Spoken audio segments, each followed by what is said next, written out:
Bonsoir à tous. Avant de démarrer avec nos trois interlocuteurs représentants de groupe Pasteur Mutualité, du Hall Santé et du CHU de Nantes, ici présents, donc le docteur Germaud, le professeur Moret et puis Madame Gépasso, qui se présenteront chacun rapidement à vous et vous diront un petit mot de bienvenue. On a aussi déjà en visioconférence le docteur Arnaud Depille-Duval qui va nous faire un petit coucou et qui interviendra après Bonjour. le docteur de la Tullet tout à l'heure. Donc je vous souhaite une excellente soirée, plein de belles choses et je passe la parole au docteur Germaud. Bonsoir, merci d'être venus si nombreux à cette nouvelle soirée d'information que nous organisons avec le service de santé publique et la direction du CHU. Patrick Germaud, j'étais pneumologue au CHU, je suis président de GPM Ouest-Loire. Le groupe Pasteur Mutualité, initialement l'AGMF, est la plus ancienne mutuelle des professionnels de santé, créée sous Napoléon III pour favoriser l'entraide. Son fonctionnement mutualiste repose sur des administrateurs départementaux ou régionaux et nationaux et un réseau de conseillers proches des adhérents.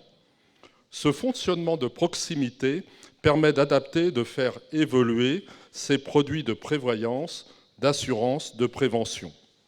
Nous gardons toujours nos objectifs d'action sociale, d'entraide et d'amélioration de la qualité de vie des soignants en développant la prévention et la prise en charge du burn-out dans le cadre du programme de la Villa M, prise en charge individuelle, réalisation de séances de cardio-boxing, de gestion du stress, de sophrologie. Nous réalisons également des formations, précédemment à Nantes, intérêt de l'activité physique dans la prise en charge et la prévention des maladies, process.com, outil de communication entre soignants et avec les patients, et ce soir, le sommeil.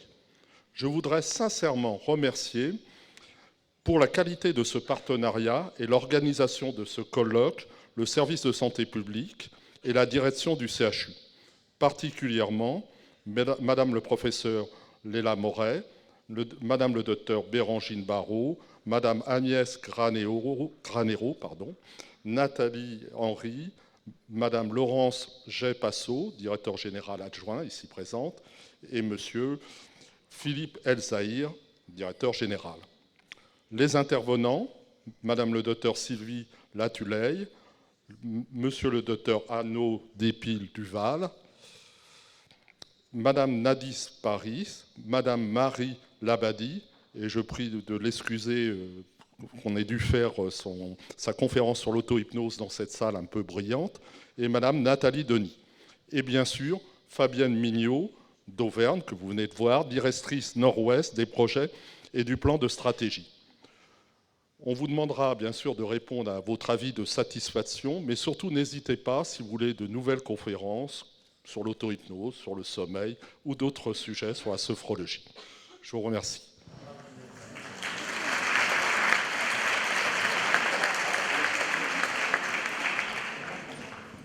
Bonsoir à toutes et tous.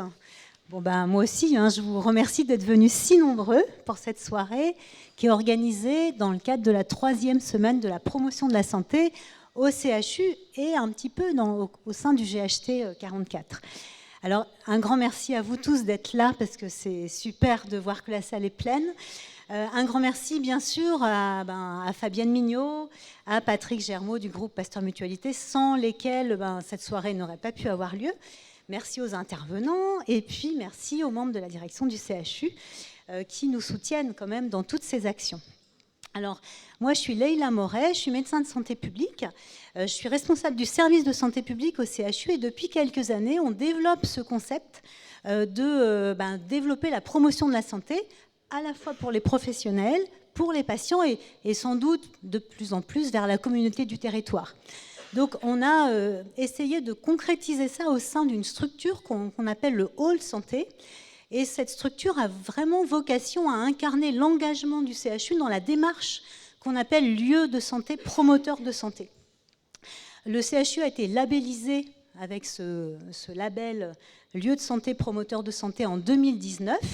Et puis, bon, vous savez, il y a eu la pandémie en 2020 et on a pu inaugurer notre hall santé début 2021. Alors, c'est au sein du service de santé publique, certes, mais ça fonctionne. Alors, il fonctionne avec une équipe dédiée que je salue au passage. C'est une équipe super dynamique. Mais à mon sens, le hall santé, c'est un outil au service des professionnels du CHU, des patients et de la communauté du territoire. C'est évidemment pas juste le hall santé du service de santé publique.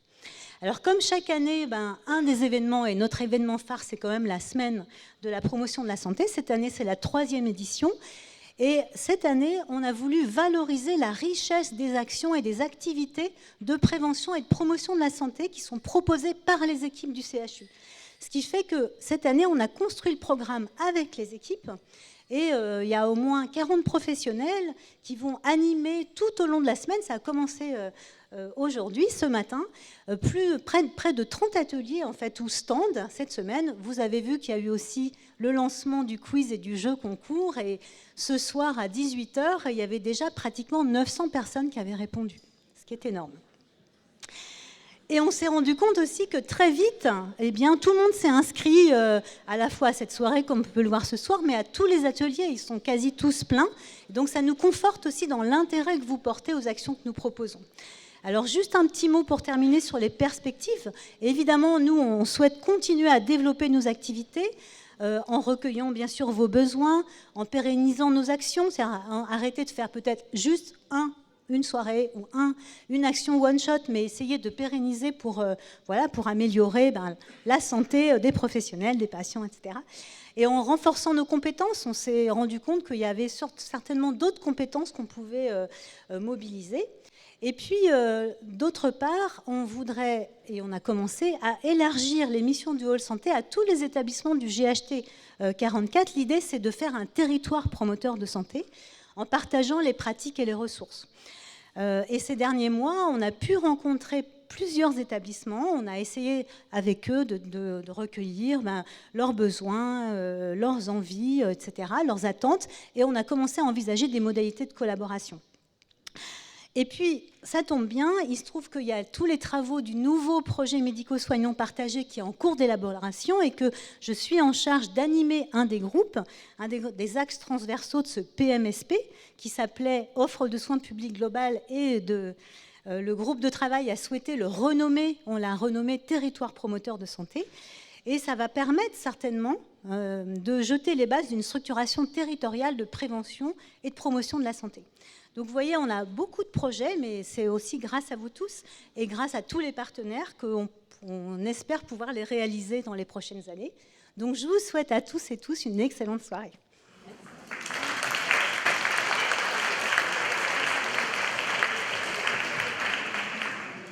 Bien, bonsoir à tous. Rassurez-vous, je ne serai pas trop longue. Je crois que vous attendez tous avec impatience la conférence. Je voudrais juste... D'abord, vous souhaiter la bienvenue ce soir pour cette conférence qui est surtout le point d'orgue de cette semaine de promotion de la santé qu'a présenté le professeur Leïla Moret. Et cette semaine, elle est importante parce qu'elle montre bien l'investissement et l'engagement du CHU et des professionnels du CHU dans cette mission de prévention, de promotion de la santé, qui n'a pas toujours été, je pense, complètement évidente. Il y a une prise de conscience quand même dans notre pays depuis déjà plusieurs années sur l'importance de ce sujet de la prévention, sur le fait qu'au-delà du soin qu'on apporte aux patients, des missions d'enseignement, de recherche, on a aussi une vraie mission importante sur la prévention et la promotion de la santé. Et le CHU de Nantes et ses professionnels, ils n'ont pas attendu finalement, ça fait bien longtemps qu'ils sont investis sur ces sujets-là, de manière discrète, sur le terrain, sans forcément que ça se voie et que ça soit bien mis en valeur. Et je crois que cette initiative, particulièrement cette année, elle est vraiment très, très riche de pouvoir bien montrer tout ce qui se fait sur le terrain. Parce que de l'action de prévention pour les patients, il y en a beaucoup qui est faite dans le cadre du pôle de santé publique et de ses différentes unités. Ça va d'actions de prévention un peu traditionnelles autour de la vaccination, autour d'aller vers des populations qui sont plus éloignées du système de santé, en particulier des populations précaires. Mais c'est aussi tous les jours dans les services de soins que cette prévention, elle se fait, soit dans des programmes d'éducation thérapeutique, soit tout simplement par le dialogue que vous établissez, vous soignants, avec les patients que vous prenez en charge.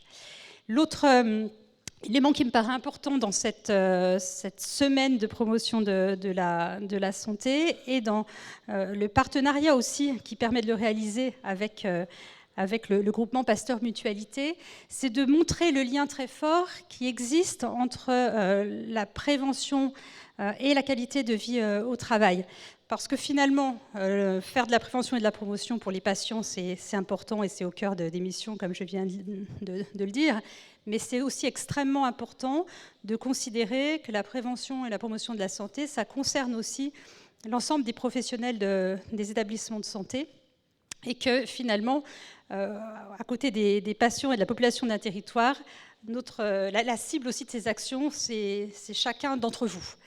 Et donc, je crois que ces deux éléments, ils sont bien portés, bien représentés au sein de cette semaine, au sein du programme. Et il y a un besoin, et la preuve, c'est qu'on a vu le succès des ateliers qui ont été proposés, ne serait-ce qu'aujourd'hui. Donc, pour ces éléments-là, c'est sûr que le partenariat avec le groupe Pasteur Mutualité, il est important, il est riche. C'est la 3e édition. Je crois qu'on va continuer pour les années qui viennent parce que vous avez dans votre groupe une véritable expertise, notamment sur cette dimension de prévention de la santé des soignants, qu'ils soient médicaux ou paramédicaux. Donc ces éléments me paraissent vraiment à souligner. L'autre élément peut-être que je souhaiterais mettre en avant, c'est le thème de la conférence de ce soir qui n'est pas choisi au hasard. Le sommeil, c'est vraiment un beau sujet et on voit que la salle est pleine. C'est un sujet à la fois qui est, je pense, très intime parce qu'on sait bien que finalement le sommeil, c'est peut-être le premier...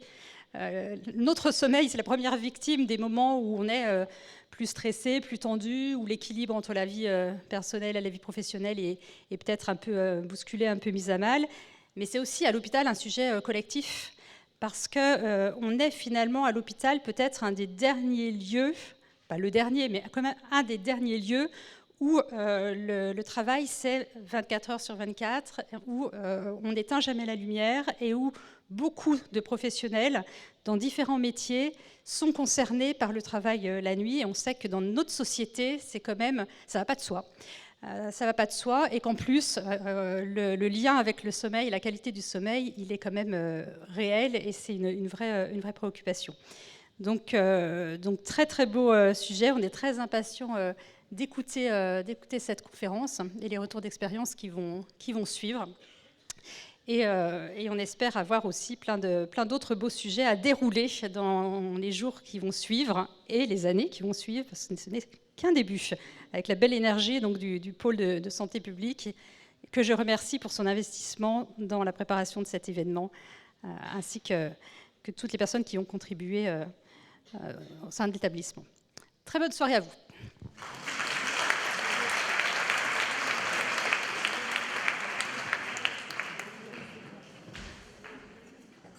Je tenais d'abord à remercier toute l'équipe du Hall Santé et le groupe Pasteur Mutualité pour m'avoir proposé de venir vous parler d'un sujet qui me tient à cœur, le sommeil. Donc je me présente, je suis le docteur de Latulay, je suis médecin spécialiste au Centre du sommeil du CHU de Nantes. Pour ceux qui ne savent pas, ça se trouve dans le service d'exploration fonctionnelle, c'est l'unité du sommeil du service d'exploration fonctionnelle qui est à l'ANEC. Donc pour comprendre le sommeil, enfin pour réussir à fonctionner avec son sommeil, il faut d'abord le comprendre pour ensuite apprendre à mieux le gérer. Déjà, un petit peu d'épidémiologie sur ce qui se passe chez les soignants. Il y a eu 3 enquêtes relativement récentes qui ont été faites. Tout d'abord, une enquête du réseau Morphée en 2018. Le réseau Morphée, c'est le réseau au sommeil d'Île-de-Nantes, animé par beaucoup de professionnels, de spécialistes du sommeil. Et donc, ils ont fait une étude auprès de 13 000 personnes, dont 880 soignants, et ils ont fait un comparatif entre soignants et non-soignants. Déjà, le temps de sommeil des soignants était de 6 heures, alors que les non-soignants ont un temps de sommeil moyen de 6h45. En plus, 48% des soignants pensaient être privés de sommeil à cause de leur travail, du fait des horaires décalés, du travail posté. 50% pensaient que leur travail avait un impact sur leur santé. Et le chiffre est important, 64% se plaignaient de présenter une insomnie chronique avec un retentissement dans la journée sur plus de 3 mois. Plus encore, 37% se plaignaient d'endormissement au volant, contre 27% des non-soignants. Il est probable que le travail à horaire décalé soit aussi un facteur favorisant. Pour continuer sur cette thématique, une autre étude faite aussi en 2018 sur 6066 soignants. Donc on voit déjà qu'il y a beaucoup plus de femmes que d'hommes, comme dans la plupart du monde comme en général dans le monde des soignants. Donc un chiffre un peu plus bas que tout à l'heure, 23% qui avaient des difficultés à dormir tous les jours ou presque. Et ce sont, dans cette étude-là, les infirmières et les aides-soignantes qui avaient les scores malheureusement les plus élevés. Les gens disaient que ceux qui exerçaient à l'hôpital, quand on comparait avec les personnes qui exerçaient en libéral, semblaient avoir plus de difficultés à dormir. Donc je ne vois pas trop l'explication, mais c'est ce qui a été retrouvé dans l'enquête. On retrouvait aussi que les troubles du sommeil augmentaient avec l'âge et étaient plus fréquents chez les femmes, et c'est exactement ce que l'on a généralement dans les études en population générale.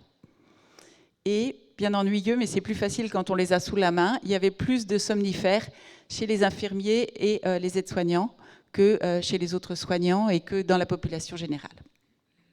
Pour la troisième enquête, qui est plus récente, qui a été faite en 2021, qui va nous donner quand même un petit peu plus d'optimisme sur la conclusion, parce que pour le moment, je vous ai un petit peu sapé le moral peut-être. Il s'agissait de 10 087 soignants français qui ont été questionnés et on retrouvait ce chiffre important de sommeil perturbé chez 65%. Si vous vous rappelez bien, dans la première étude, c'était 64%. À nouveau, les infirmiers et les aides-soignants ressortaient, mais il y avait aussi les cadres de santé qui étaient plus touchés que les autres. Et quand on regardait leur environnement de travail, et c'est là que c'est intéressant, on voit que tout dépendait des tâches et de l'ambiance dans le service, si on peut dire. C'est-à-dire que s'il y avait trop de rapidité de tâches, trop de quantité, de complexité, d'intensité, de fragmentation, et que c'était imprévisible, ça générait du sommeil perturbé. Au contraire, si les soignants ressentaient qu'ils avaient une certaine latitude décisionnelle, qu'on utilisait leurs compétences et qu'il y avait un soutien émotionnel entre collègues, c'était associé à un meilleur sommeil. Donc voilà, quelques pistes pour savoir comment s'organiser dans vos services respectifs. Après ces petites généralités d'épidémiologie, on va faire un petit peu d'histoire. Finalement, comment est-ce que ça s'organise, la différence entre la veille et le sommeil, le passage de la veille au sommeil? Eh bien, au départ, on pensait que c'était tout simple. On pensait que pendant la veille, on était très actif, le cerveau s'activait, le corps s'activait, et que tout à coup, on coupait l'interrupteur et qu'il ne se passait plus rien, et que ça, c'était le sommeil. Finalement, c'est beaucoup plus complexe que ça. On a commencé par découvrir que certains noyaux dans le système nerveux central déclenchaient des ondes lentes, donc sans doute du sommeil. Et quand on détruisait ces noyaux, on voyait apparaître des mécanismes d'insomnie. Donc on a compris que c'était ces noyaux qui permettaient le déclenchement du sommeil. Donc si on veut dormir, il faut inhiber la veille, mais inversement, si on veut être bien réveillé, il faut activer l'éveil, mais aussi inhiber le sommeil. Et si l'on active l'éveil et le sommeil en même temps, ça génère de l'insomnie. Donc normalement, notre cerveau est censé faire ça correctement tout seul. Quelquefois, il faut l'aider un petit peu. Qu'est-ce que c'est que le sommeil? Le sommeil, c'est une suspension partielle, périodique, puisque ça survient toutes les 24 heures, et heureusement pour nous, réversible de notre vie consciente. Ce n'est pas un processus passif, comme on l'a vu, mais un processus physiologique actif. Et il y a différentes choses durant ce sommeil, différents stades comportementaux et neurophysiologiques. On va avoir du sommeil lent, qui va être soit léger, ça s'appelle les stades N1 et N2, soit profond, le stade N3. Et on va avoir un autre stade de sommeil qui s'appelle le sommeil paradoxal.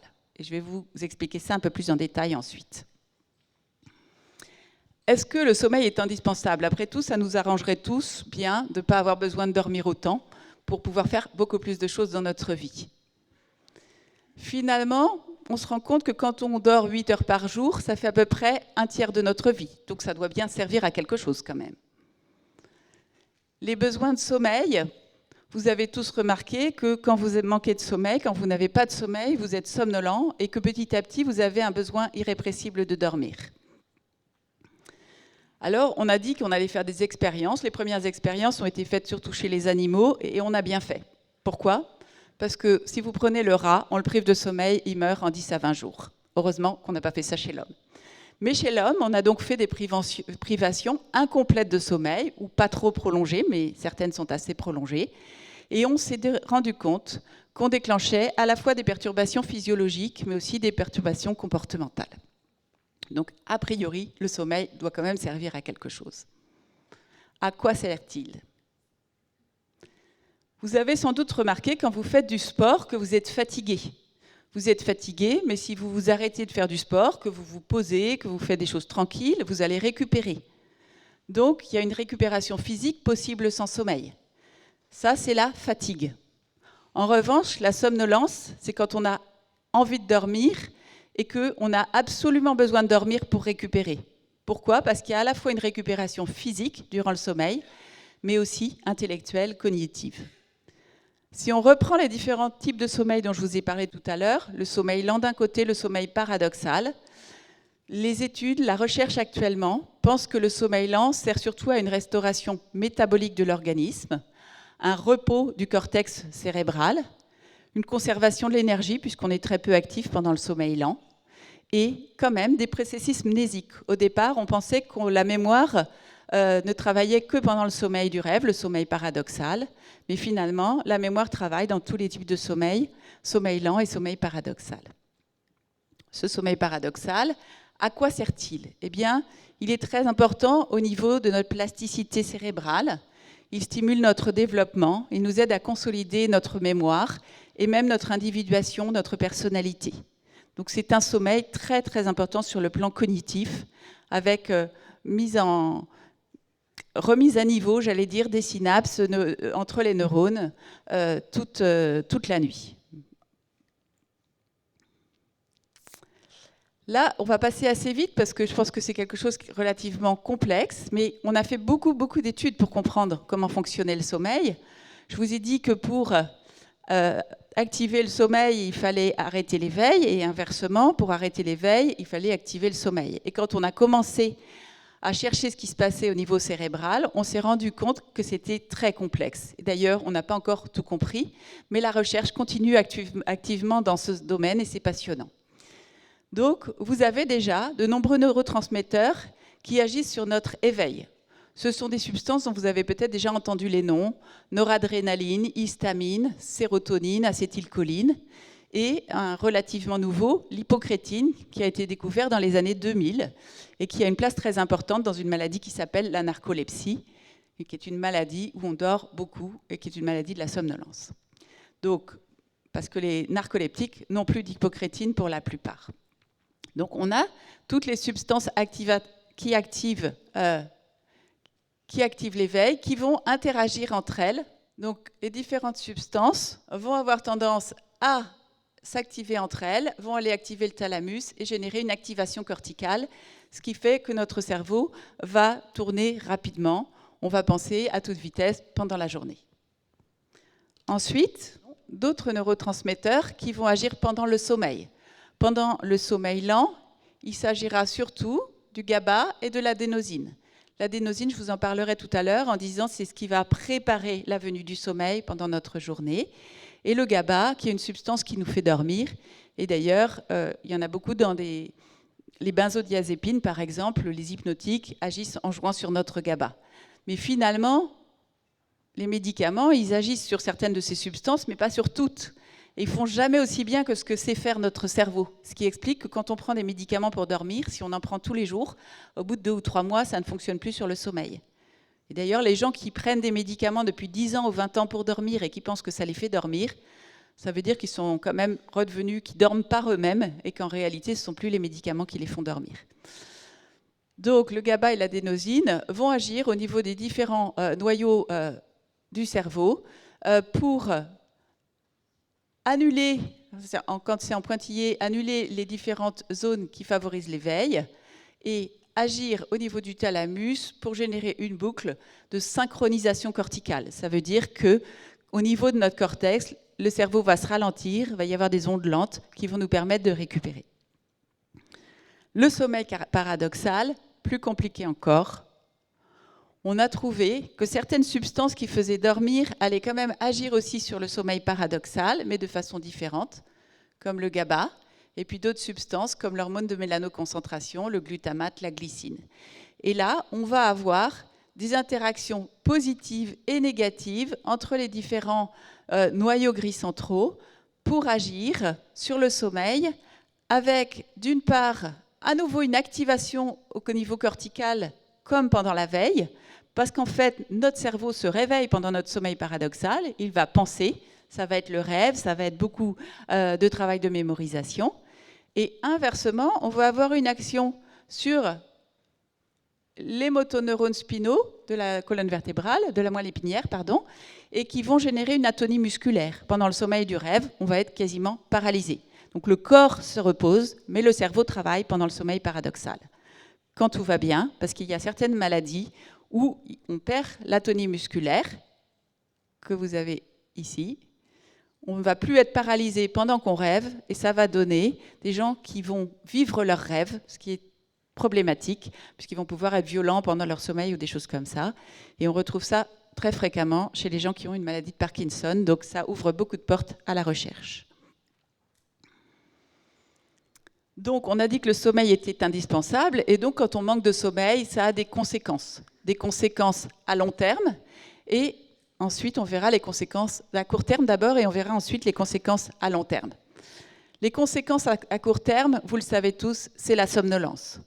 Ce que vous ne savez peut-être pas à propos du risque accidentel, c'est que quand on est réveillé pendant 18 heures d'affilée, c'est un peu comme si on avait bu 0,5 g d'alcool, donc on fait virer le ballon, bien sûr, et 24 heures d'éveil, c'est comme si on avait une alcoolémie d'1 gramme par litre en ce qui concerne le risque accidentel. Donc, si vous êtes en privation de sommeil, et je pense là particulièrement aux gens en travail posté, qu'on a beaucoup à l'hôpital, il y a un risque vraiment important de somnolence au retour du travail, quand vous êtes en poste du matin, quand vous avez été en poste de nuit. Soyez prudents, n'hésitez pas, évitez la privation de sommeil. En dehors des risques de somnolence, on va pouvoir avoir des problèmes de troubles d'attention, de concentration, de mémoire. Ça peut même générer alors des troubles de l'humeur, de l'irritabilité, de la susceptibilité, mais quelquefois ça va jusqu'aux troubles de l'humeur qu'on appelle troubles de l'humeur sur le plan psychiatrique, c'est-à-dire dépression, troubles anxieux. Et tout ça peut générer bien sûr une baisse d'efficacité au travail. Ça, c'est ce qui se voit. Mais vous avez aussi les conséquences à long terme. Et ça se voit quelques années plus tard, voire beaucoup d'années plus tard. Et c'est pour ça qu'il faut éviter la privation de sommeil. Chez l'adulte, risque de prise de poids, de résistance à l'insuline, voire même de développer un diabète, plus de problèmes d'hypertension artérielle, de fatigue musculaire, et d'avoir des problèmes immunitaires avec une sensibilité plus importante aux infections, aux pathologies. Chez l'enfant, c'est gravissime. Un enfant qui est privé de sommeil risque d'avoir un retard scolaire. Donc, par exemple, il y a des enfants qui font des apnées du sommeil et qui n'ont pas de sommeil lent profond. Ça va les empêcher de grandir parce que l'hormone de croissance se sécrète pendant le sommeil lent profond. Vous voyez là la cassure de la courbe de croissance chez un enfant qui a des apnées du sommeil. Voilà. Je sais pas. Voilà, ici, la cassure de la courbe de croissance. Et puis, des problèmes de scolarité. Tout ça, vous êtes peut-être maintenant convaincus qu'il faut faire attention à son sommeil et le respecter. Alors maintenant, pour mieux comprendre le sommeil, on a développé des techniques. On s'est rendu compte que l'électroencéphalogramme, ces électrodes qu'on met sur la tête, ça permet de voir un peu les différentes activités électriques du cerveau. Et comme il y a des activités électriques particulières pendant le sommeil, on va pouvoir les détailler comme ça. Et puis, on va aussi s'apercevoir que ça permet aussi de dépister certaines maladies. Donc, il y a deux types d'enregistrements qu'on peut faire. En général, vous avez soit le plus complet, qui s'appelle la polysomnographie. Donc là, on est bien déguisé. Vous avez des électrodes sur la tête, à différents endroits de la tête, qui vont nous donner les courbes de l'électroencéphalogramme. On aura des électrodes, c'est un peu difficile de pointer, mais de chaque côté des yeux, qui nous permettront de voir les mouvements oculaires, parce que suivant les stades de sommeil, les mouvements oculaires peuvent varier. Des électrodes sur le menton, pour voir le tonus musculaire, parce que le tonus musculaire, donc je vous le disais, doit tomber normalement en sommeil paradoxal. Et puis pour enregistrer la respiration au cours du sommeil, on aura des sangles, on aura un micro On aura une saturation en oxygène au bout du doigt. On aura une actimétrie aussi qui nous permettra de voir si le patient bouge beaucoup. Et puis on aura, vous ne voyez pas là, mais il y a un câble qui mène aux jambes puisqu'on va aussi chercher à détecter des mouvements périodiques au niveau des membres inférieurs. Si on fait un examen plus simple, mais c'est souvent ce que fera le pneumologue si vous êtes somnolent et qu'on suspecte chez vous des apnées du sommeil, on va utiliser tous les capteurs cardiologiques, enfin un ECG, la respiration, les jambes, pour permettre de dépister dans un premier temps le syndrome d'apnée du sommeil. Ça s'appelle une polygraphie ventilatoire. Cet examen ne voit pas vraiment comment vous dormez ou pas, il voit comment vous respirez pendant votre sommeil. Mais par contre, les délais sont beaucoup moins longs pour avoir ce type d'examen, et donc c'est un bon examen de débrouillage. Quand les pneumologues ont du mal à savoir, se disent que le patient est très symptomatique, a beaucoup de symptômes dans la journée, de peut-être son syndrome d'apnée du sommeil, mais qu'en revanche, ils ne trouvent pas beaucoup d'apnée du sommeil, pas assez. Il y a une discordance et quelquefois, ils envoient au centre du sommeil pour qu'on fasse la polysomnographie qui nous permet de détecter des événements plus précis, des micro-éveils de quelques secondes qui peuvent se produire au décours des apnées du sommeil et donc nous permettre de mieux comptabiliser ces apnées-là qui ne se verront pas sur l'examen de polygraphie ventilatoire. Donc, je vous parle de pathologie en même temps, alors que pour le moment, le but, c'était de vous expliquer un peu comment ça marche, mais je ne peux pas m'en empêcher. Les différents stades de sommeil. Le premier stade de sommeil, d'abord, on a l'éveil. Donc, pendant l'éveil, en veille calme, on ne va pas avoir particulièrement de mouvement oculaire des yeux. On va avoir un rythme très particulier qui s'appelle le rythme, c'est un rythme à l'électroencéphalogramme, pardon, qui s'appelle le rythme alpha, qui est entre 8 et 12 cycles par seconde, donc 8 à 12 Hertz. Et on a du tonus musculaire pendant notre stade de veille, même si on est en veille calme. On va passer ensuite au sommeil léger, stade 1. Pendant le sommeil léger, on a un petit peu de ce rythme qu'on avait en veille, le rythme alpha, et puis l'électroencéphalogramme, les ondes vont commencer à se désynchroniser un petit peu, mais être encore relativement rapides, ça s'appelle le rythme θ.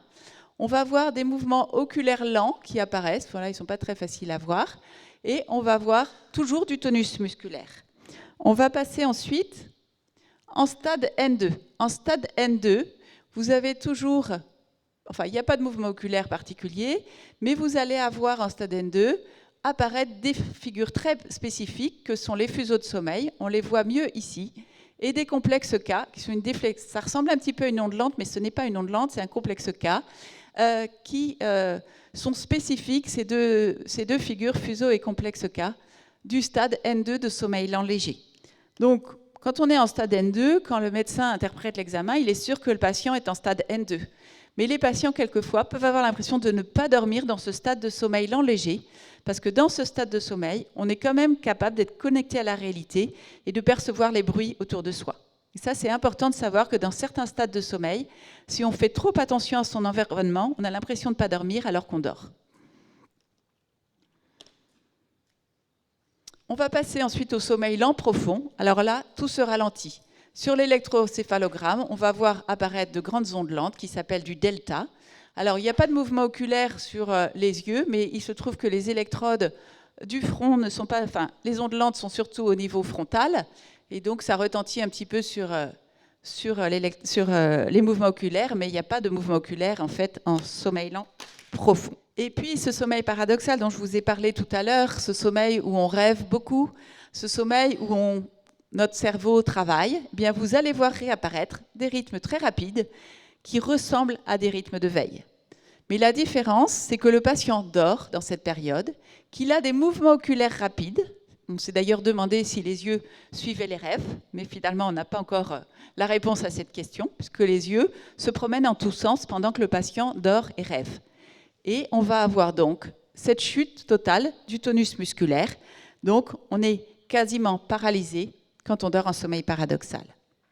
Peut-être que certains d'entre vous déjà se sont réveillés à la fin de la nuit sans pouvoir bouger, alors qu'ils venaient de rêver. Ça peut arriver, ça s'appelle les paralysies du sommeil.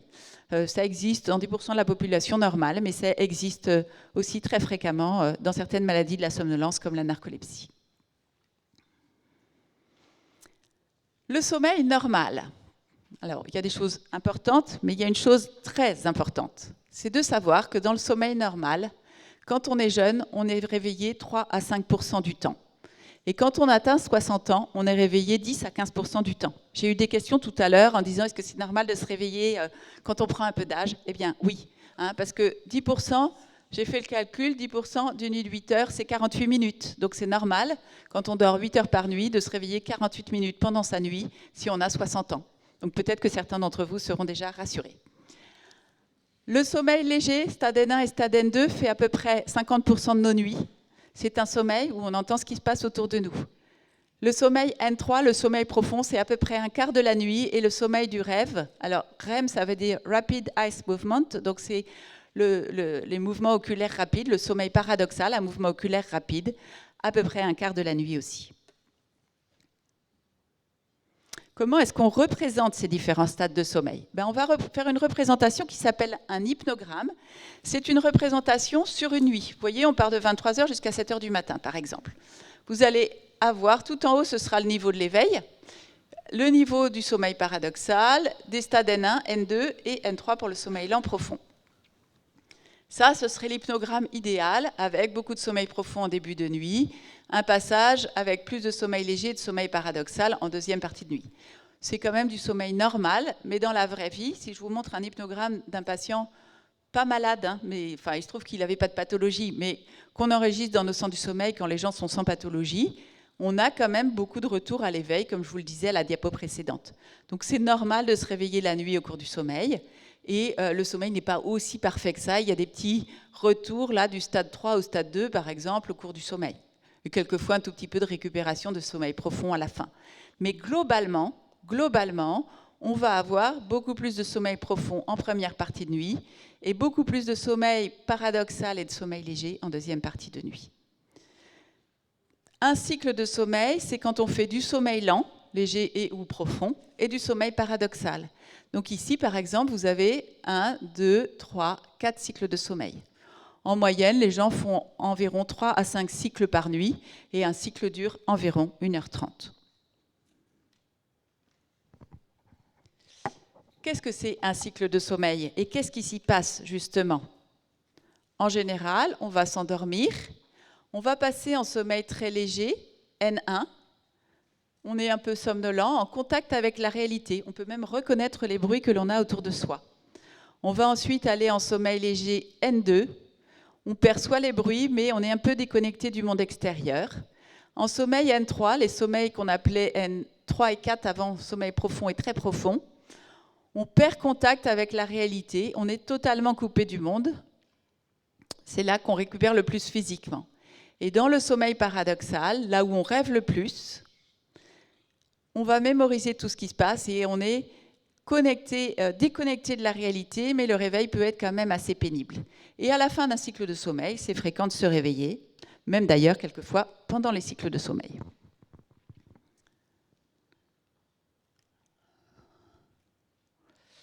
Alors, maintenant, le sommeil, on a vu comment il s'organisait dans une nuit. Mais pourquoi est-ce qu'on s'endort? Qu'est-ce qui fait qu'on a plus envie de dormir à certaines heures que d'autres? Eh bien, on va avoir envie de dormir parce que d'abord, on a accumulé du besoin de sommeil. Ça s'appelle la pression homéostasique du sommeil. On va se réveiller le matin, on est en forme. On accumule du besoin de sommeil pour atteindre un certain maximum. Et ensuite, on va dormir et la pression de sommeil va retomber à 0. Et ainsi de suite, tous les jours et toutes les nuits. Et puis, on va avoir aussi une organisation circadienne des 24 heures. Et pendant les 24 heures, on va avoir des moments où on va avoir très envie de dormir et des moments où on va être bien réveillé. C'est particulièrement le moment où on a le plus envie de dormir, c'est entre 23h et 6h du matin, c'est logique. Et le moment où on est mieux réveillé, c'est dans l'après-midi, entre 14 et 18h. Et donc, il va falloir qu'il y ait une bonne concordance entre la montée de cette pression homéostasique du sommeil et le phénomène circadien pour réussir à s'endormir. Qu'est-ce qui peut poser problème pour cette pression homéostatique du sommeil? Eh bien, par exemple, pardon, j'ai pas pris le bon. On va prendre du café, ça va bloquer l'accumulation de l'adénosine dont je vous parlais tout à l'heure, qui est en lien avec la pression du sommeil. Et à ce moment-là, on va faire chuter notre pression du sommeil qui va remonter moins haut. Et si ça remonte moins haut, la courbe de récupération va se faire comme ça, Et donc, on partira dans un sommeil moins profond. En début de nuit, on risque d'avoir plus d'éveil dans sa nuit, un sommeil plus fractionné. Donc, le café peut nous empêcher de nous endormir et être même mauvais pour la qualité de notre sommeil après, en bloquant l'adénosine. Donc, je vous ai parlé d'un rythme circadien de 24 heures. Mais en réalité, si on met les gens dans des grottes, en les coupant de toutes les influences extérieures, des horaires, de la lumière, des repas, des contacts sociaux, à ce moment-là, on s'est rendu compte que notre horloge biologique a tendance à se décaler. Notre rythme circadien serait d'un peu plus de 24 heures par jour. Donc on se décalerait de quelques minutes tous les jours. Et donc ça poserait problème dans notre vie si tous les jours on se réveillait quelques minutes plus tard ou quelques dizaines de minutes plus tard. Ça ne serait pas très pratique pour aller travailler. Et donc il faut quelque chose pour synchroniser notre horloge. Qu'est-ce qui va le mieux synchroniser notre horloge? C'est d'une part la lumière. La lumière qui va informer notre œil, qui elle-même va informer une petite zone dans notre cerveau, le noyau suprachiasmatique, qui est le centre de certaines de nos horloges biologiques. Et donc, au niveau du noyau suprachiasmatique, on va avoir un arrêt de la sécrétion de mélatonine. Non, la chute de l'obscurité va déclencher une sécrétion de mélatonine qui va nous permettre de nous endormir. Cette horloge biologique va réguler le sommeil, mais beaucoup d'autres choses, comme le système nerveux autonome, les performances cognitives, l'humeur, la mémoire, les hormones, les cycles cellulaires. Et en réalité, on a aussi beaucoup d'autres petites horloges dans notre organisme, mais celle-là est la principale. Il y avait quelque chose dont je ne vous ai pas parlé, là, c'est-à-dire que l'horloge interne, elle est régulée par la lumière, mais aussi par d'autres synchroniseurs externes dont je vais vous parler après. Et puis, notre génétique, qui joue aussi, et ça, je vous réexpliquerai ça tout à l'heure. Qu'est-ce qui synchronise notre horloge biologique? Eh bien, on va considérer que cette horloge, c'est comme un balancier. Un balancier, si vous le poussez vers la droite, ça va aller vers le côté matinal, vers l'éveil, et vers la gauche, vers le côté vespéral, vers le sommeil.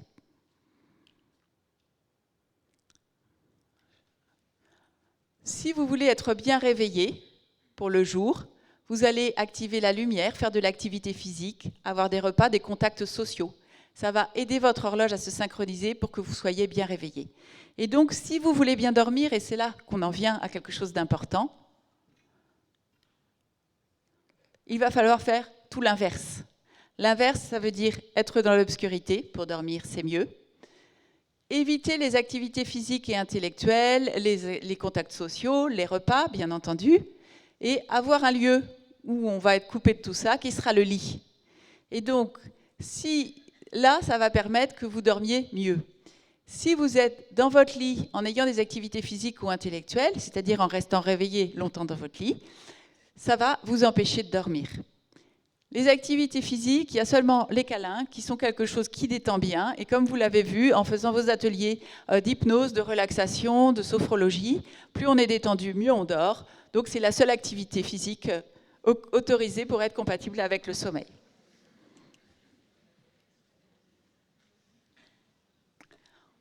On a parlé de la mélatonine, mais il faut aussi parler de nos autres rythmes.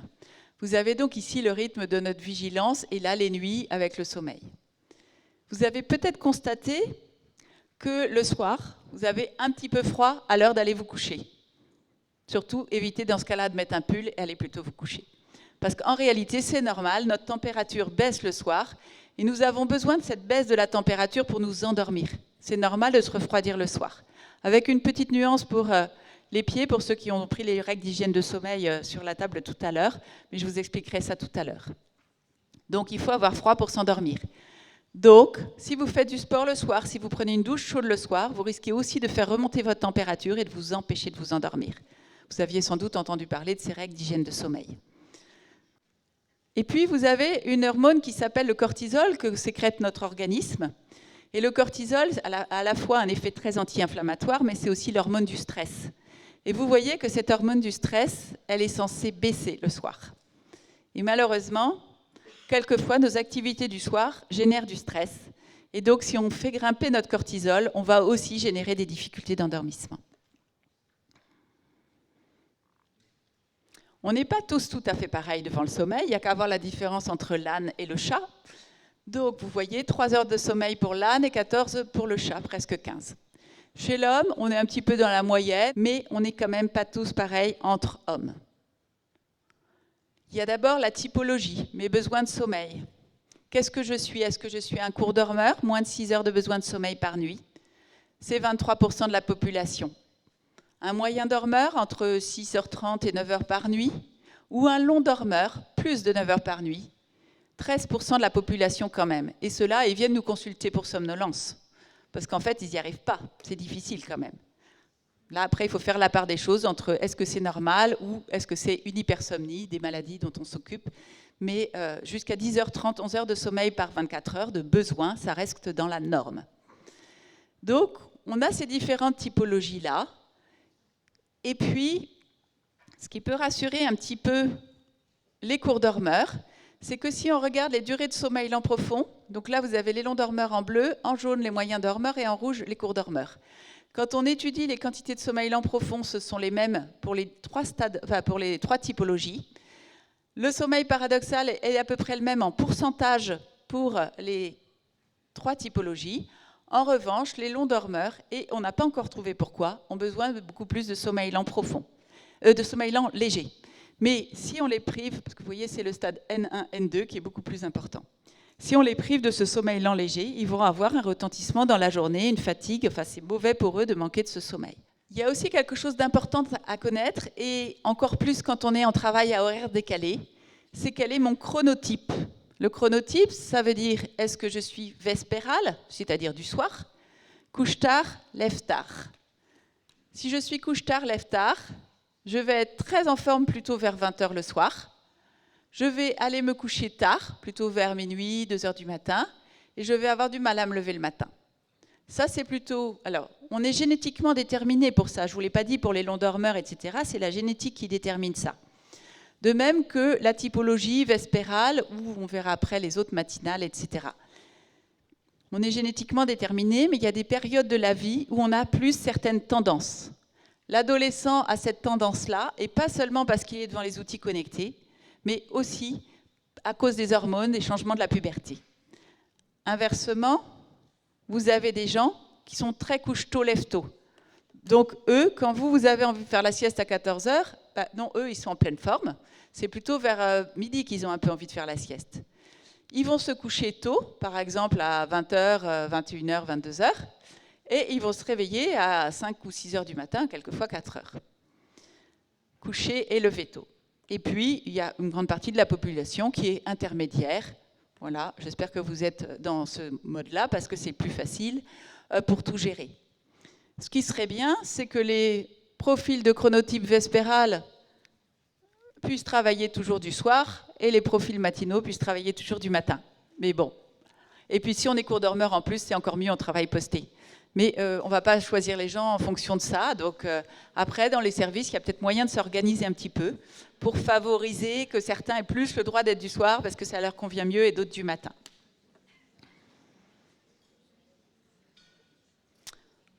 Après, peut-être que certains d'entre vous ont été très inquiets de voir le problème que pouvait poser une privation de sommeil. Mais il faut savoir quand même que notre organisme est bien fait. Je vous avais dit que le rat mourait en 10 à 20 jours. Mais quand même, chez l'homme, on a fait beaucoup d'expériences de privation de sommeil. Et la plus amusante et intéressante, c'est quelqu'un qui a voulu être dans le Guinness des records. Alors ça date un peu, c'était dans les années 65. Il a été privé pendant 11 jours et 11 nuits. On a surveillé toutes les fonctions essentielles sur le plan du métabolisme. Il était dans un hôpital. On le stimulait pour qu'il reste réveillé.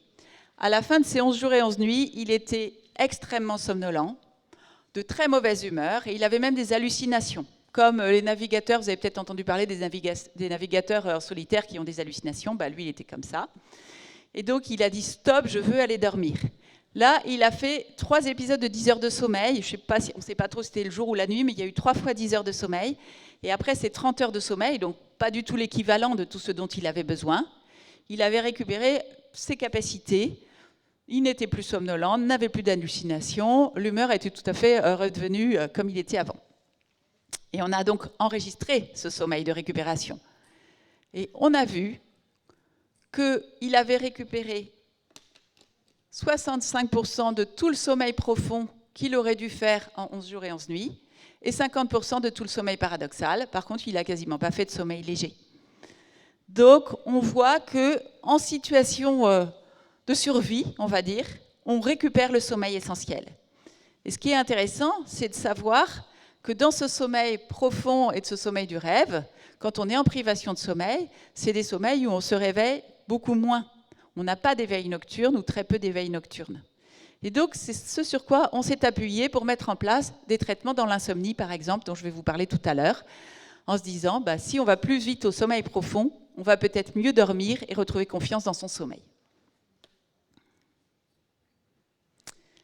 Je vous ai parlé de l'âge, je vous ai dit qu'en vieillissant, on se réveillait de plus en plus. Vous voyez là un hypnogramme d'adulte, comme je vous montrais tout à l'heure, et l'hypnogramme d'un sujet âgé avec tous les éveils, enfin âgé. À partir de 60-70 ans, on commence à se réveiller beaucoup plus. Ce qu'on va voir aussi, ici, vous avez la pression homéostasique du sommeil et le rythme circadien des 24 heures. Et donc, la pression homéostasique du sommeil, chez un sujet jeune, elle monte jusque-là, et elle est beaucoup moins forte chez un adulte plus âgé. Et on verra aussi que sur le rythme des 24 heures, on a une avancée de l'heure d'endormissement que vous voyez ici.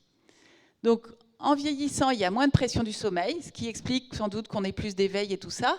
Mais on pourrait se poser la question, est-ce que c'est uniquement le vieillissement du cerveau, tout simplement, notre cerveau vieillit et est un peu moins efficace, mais peut-être aussi que si je fais plus de sport dans ma journée, que je suis actif physiquement, que je ne suis pas dans une maison de retraite où on ne me fait pas sortir de la journée, etc., à ce moment-là, ce sera mieux parce que ça va stimuler ma vigilance, ça va stimuler mon éveil, mon activité physique, et peut-être que je me rapprocherai un peu plus du sujet jeune que si on ne me fait rien faire de la journée.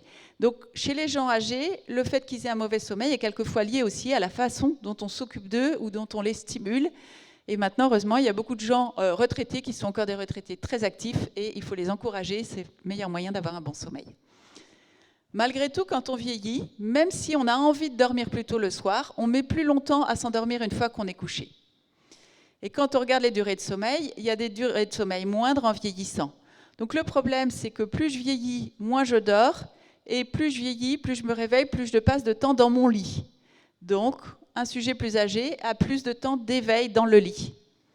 Et l'éveil dans le lit, qu'est-ce qu'on fait? On cogite, voilà, et ça, c'est un facteur d'entretien de l'insomnie. Donc, les gens âgés, on devrait bien plus leur dire de se coucher plus tard, de se lever plus tôt et d'être actifs dans leur journée. En fait, il y a beaucoup de pathologies du sommeil, et j'avais 1 heure pour vous parler, donc je ne vais jamais y arriver, ça c'est sûr, donc j'en ai choisi 2. D'une part, l'insomnie, et on va aussi parler du travail posté, qui n'est pas une pathologie du sommeil, mais qui peut mettre les gens dans des situations comme de pathologie, ou en tout cas être mauvais pour leur santé. Sur les autres pathologies du sommeil, qui sont des pathologies de la somnolence, je vous montrerai juste un petit tableau récapitulatif des différentes pathologies du sommeil, mais on ne pourra pas les aborder ce soir. Après, après la conférence, si vous avez des questions, on pourra vous donner des petits... Certains ont pris d'ailleurs des petits flyers déjà. Alors, l'insomnie. Qu'est-ce que c'est que l'insomnie? Il y a déjà une définition bien précise. Soit il faut avoir des difficultés d'endormissement, soit du mal à rester réveillé la nuit, soit des éveils précoces. On peut avoir chez l'enfant le refus d'aller se coucher à un horaire approprié, et puis des difficultés à dormir sans l'intervention de l'entourage. Toutes ces difficultés de sommeil doivent survenir en dépit de bonnes conditions de sommeil. Si vous êtes en altitude, par exemple, c'est assez normal de mal dormir. Il y a des tas de situations comme ça. Dans un camping, ce n'est pas toujours l'idéal non plus. Si vous avez toutes ces situations-là, mais que vous n'avez pas de symptômes dans la journée, pas de fatigue, pas de somnolence, c'est peut-être tout simplement que vous êtes un court dormeur et que vous passez trop de temps dans votre lit. Donc quand je suis en forme dans ma journée, je vais peut-être juste essayer de passer moins de temps dans mon lit pour mieux dormir. Dans ces symptômes diurnes, ça peut être quand même beaucoup de symptômes très variés. Il peut y avoir tous les symptômes liés à la privation de sommeil dont on parlait tout à l'heure, la somnolence, l'accidentologie, les troubles d'attention, de concentration. Il peut y avoir aussi des symptômes qui sont un petit peu difficiles à différencier des symptômes de l'anxiété, puisque sensation de tension physique, de maux de tête, de troubles gastro-intestinaux. Et puis, ça va être aussi beaucoup d'anxiété avec beaucoup de préoccupations et d'inquiétudes par rapport au sommeil. Et ça peut aller jusqu'à des troubles de l'humeur, comme de la dépression ou des troubles anxieux sévères ou de l'irritabilité. Il y a en fait une classification des insomnies très détaillée, mais on va déjà aller sur l'insomnie aiguë et l'insomnie chronique tout simplement. L'insomnie aiguë, il y a un facteur déclenchant, associé aux signes qui sont dus au facteur déclenchant, l'anxiété avec le problème qui est survenu ou autre. Si ça dure moins de 3 mois et que ça se résout, on ne va pas parler d'insomnie chronique. Pour que ce soit une insomnie chronique, il faut que ce soit plus de 3 fois par semaine depuis plus de 3 mois.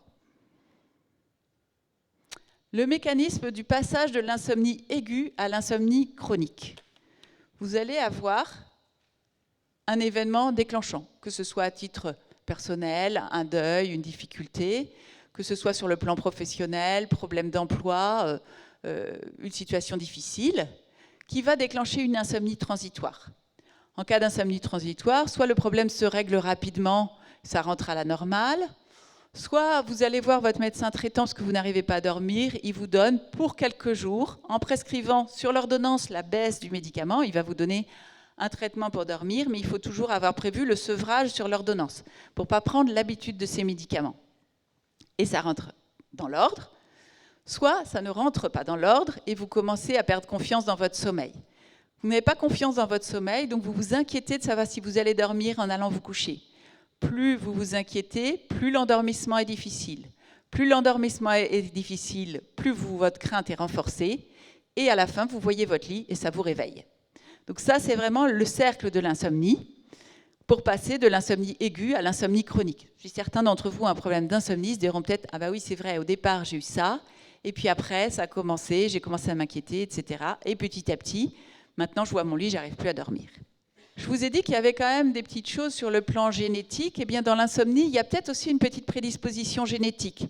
Donc, on part tous d'un certain niveau de base de prédisposition. Mais ensuite, on va avoir un facteur précipitant, le facteur dont on a parlé là dans l'insomnie aiguë. Il va être au-dessus d'un certain seuil qui va faire qu'on va mal dormir. Ça, c'est la limite. Ensuite, le facteur précipitant va s'arranger. Ça va baisser. Mais peut-être que je vais mettre des choses en place qui vont finalement entretenir mon insomnie. Les facteurs d'entretien. Et ensuite, le facteur précipitant va baisser encore plus, mais les facteurs d'entretien seront beaucoup plus importants. Et donc, quels sont ces facteurs d'entretien ? Bien voilà, ça c'est la diapo la plus importante pour ce qui concerne les insomniaques. C'est de comprendre que quand on est insomniaque, alors on a appelé ça mauvaise habitude, mais on devrait appeler ça comportement inadapté. C'est-à-dire que comme on dort mal, on va essayer de rattraper son sommeil. Mais finalement, ce n'est pas bon pour l'hygiène de sommeil. On va passer plus de temps dans son lit, on va essayer de dormir plus longtemps le matin ou le week-end pour récupérer. On va faire des longues siestes dans la journée. On va faire des choses, parce que tant qu'à faire d'être dans son lit à pas dormir, on va peut-être lire dans son lit ou regarder la télé dans son lit, voire même faire sa feuille d'impôt dans son lit, ce qui n'est pas du tout une bonne idée. Et puis, on va prendre des somnifères et après devenir dépendant aux somnifères. Ça va engendrer des conséquences dont on a parlé tout à l'heure, liées au manque de sommeil, et on va aussi développer une difficulté à gérer ses émotions, plus d'activation émotionnelle et intellectuelle cognitive. Et donc, et sur le plan comportemental, on va aussi beaucoup plus facilement être stressable. Et plus on a de mal à gérer ses émotions, plus on est insomniaque. Plus on est fatigué, plus on a l'humeur perturbée, plus on a de risque d'insomnie. Et en plus, à force d'avoir tous ces problèmes de sommeil, on va commencer à avoir de plus en plus d'inquiétudes par rapport à la perte de son sommeil, comme quoi on risque d'avoir des problèmes très très graves qui vont se produire, souvent de façon un peu disproportionnée. On va ruminer beaucoup sur les conséquences de l'insomnie, la peur, l'anxiété de performance pour le lendemain. On va avoir des attentes irréalistes. Par exemple, en fait, si je réfléchis bien, j'avais besoin de 7 heures de sommeil quand j'étais jeune, mais là, je veux absolument mes 8 heures. Pourquoi 8 heures alors qu'avant, avec 7 heures, j'étais bien ? Et puis, les fausses attributions causales, c'est-à-dire tous les problèmes que j'ai dans ma vie, c'est parce que j'ai des problèmes de sommeil. Enfin, quand je réglerai mes problèmes de sommeil, tout ira bien. Ben non, on peut avoir des problèmes dans la vie aussi. Et plus on met ce sommeil sur un piédestal, et plus on va vouloir dormir, et moins on y arrivera. Donc, pour travailler là-dessus, il pourrait y avoir les médicaments, je vous en ai déjà un petit peu parlé, c'est jamais une très bonne solution à long terme, sauf si on a vraiment besoin d'antidépresseurs à visée antidépressive ou anxiolytique, de régulateurs de l'humeur, tout ça dans le contexte de maladies psychiatriques qui ont besoin d'être régulées. Là, on aura besoin des médicaments-là. Mais prendre des hypnotiques, prendre des anxiolytiques à visée hypnotique, sur le long terme, c'est vraiment pas tellement recommandé, parce qu'il y a des effets indésirables dont je vous parlerai tout à l'heure. Alors, les chercheurs ont réfléchi, ont regardé tout ce qui se passait avec les expériences de privation de sommeil et se sont dit, mais on va s'appuyer sur tout ce qu'on sait sur le sommeil, comment ça fonctionne, pour mettre en place des thérapies cognitives et comportementales de l'insomnie. Cognitive, parce que tout ce qui a trait au stress, il va falloir travailler dessus et travailler sur ses fausses croyances, etc. Et comportementale, en changeant ses habitudes par rapport au sommeil, ses rythmes. En quoi consistent ces thérapies cognitives et comportementales de l'insomnie? Premièrement, appliquer les règles de sommeil, mais probablement que vous les connaissez pratiquement toutes. Éviter les excitants, faire du sport, mais pas tard le soir. S'exposer bien à la lumière dans la journée pour stimuler la vigilance, parce que plus on fait de contraste entre la veille et le sommeil, mieux on dort. Éviter les repas trop copieux le soir. Il vaut mieux manger un peu de sucre lent, pas trop de lipides, pas trop de protéines. Les lipides parce que ça donne un mauvais sommeil et les protéines parce que ça réveille.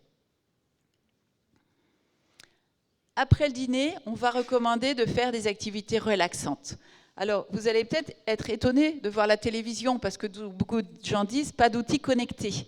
Mais la télévision, si elle est assez loin, n'est pas une source lumineuse intense. Et si vous ne regardez pas quelque chose de stressant, un reportage calme ou autre, ça peut vous détendre, ça peut être bien. Par contre, pas dans votre lit, c'est en dehors du lit. Autrement, lecture, musique. Et si on veut absolument prendre un bain ou douche le soir, il faut que ce soit au moins 2 heures avant le coucher pour que le corps ait le temps de se refroidir. Et il est aussi souhaitable d'éviter que ce bain ou cette douche soit trop chaud.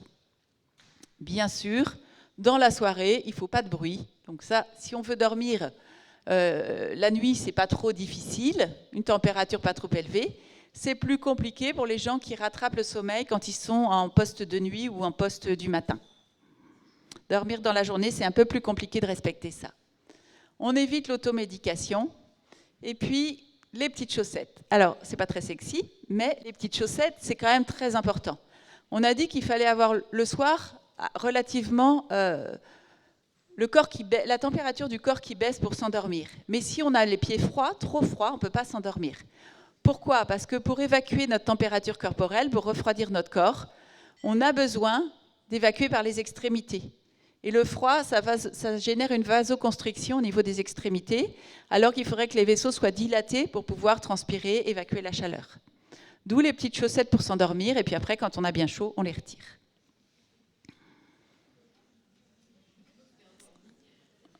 Alors, on vous a montré tout à l'heure sur la table qui concerne le sommeil, là où est Cécile, une des infirmières du service qui a bien voulu venir et je la remercie.